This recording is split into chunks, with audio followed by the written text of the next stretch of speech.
With the perfect loop achieved, I now want to demonstrate one of the most radical and awesome features of the A3000, an effect called beat change.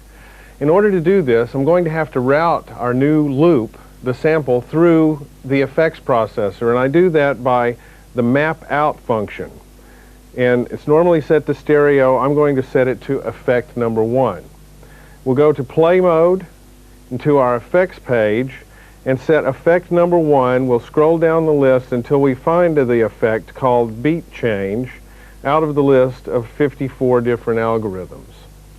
At this point, I want to control beat change from a real-time controller, in this case my mod wheel. So I'm going to MIDI control, and whenever you see the small letters MD next to a display, that means that function, that device is addressable through MIDI, and since the lamp is lit, we can press our knob and it starts to flash. I can then move the controller. It automatically knows what controller to assign that function to.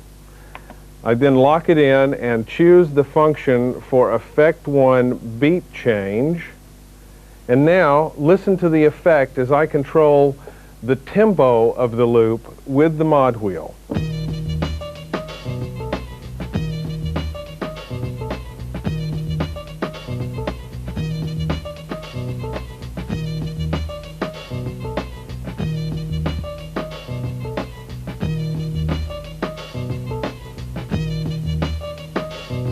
It's just that easy.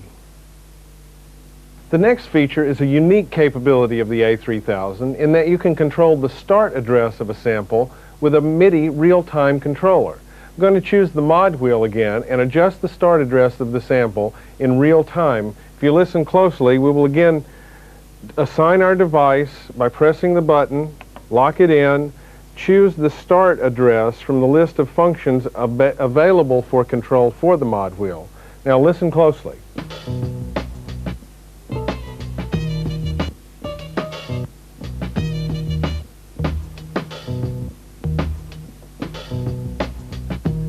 So the sample is moving in its relative start address according to the position of the mod wheel. Very cool. In addition to the beat change effect, there are 53 algorithms available for each of the 3 effects processors in the A3000. Such effects as reverbs and echoes and choruses and delays, the normal fare that you would expect. In addition, there are some of the most radical and innovative effect algorithms that ever has come from Yamaha. I have just routed the microphone through the left A to D input through the effects processor so we can hear some of these radical effects.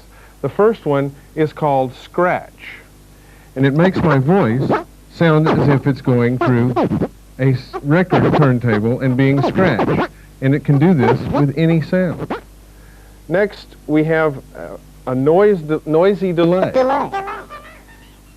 with a feedback. We can make my voice sound low resolution, like it's going through an 8-bit sampler. We can make it noisy. We can send it through a radio EQ, make it sound like I'm coming through a radio, and make my voice sound like it is played from a scratchy vinyl record. Each one of these algorithms has up to 16 different effect parameters, fully editable. One of the strongest features of the A3000. You'll have a lot of fun with this one.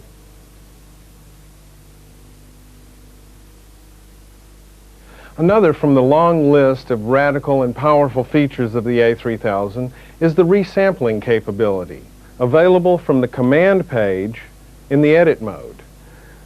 In resampling, we can execute a time stretch upon resampling, a pitch conversion upon resampling, or we can resample through all 3 effects processors.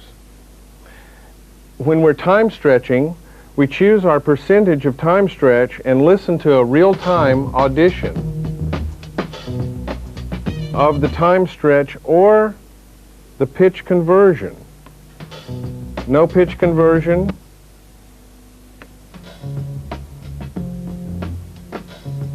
And when you audition and find what you want, then you execute the resampling procedure. It would not be fair to the A3000 not to mention the total EQ capability in the utility mode, which is a 4-band parametric EQ that controls the total output of the A3000. In addition, the panel play feature allows us to assign any controller to these 4 knobs and any note number and velocity to the 6 function keys so that we can trigger and control samples in real time from the front panel of the A3000.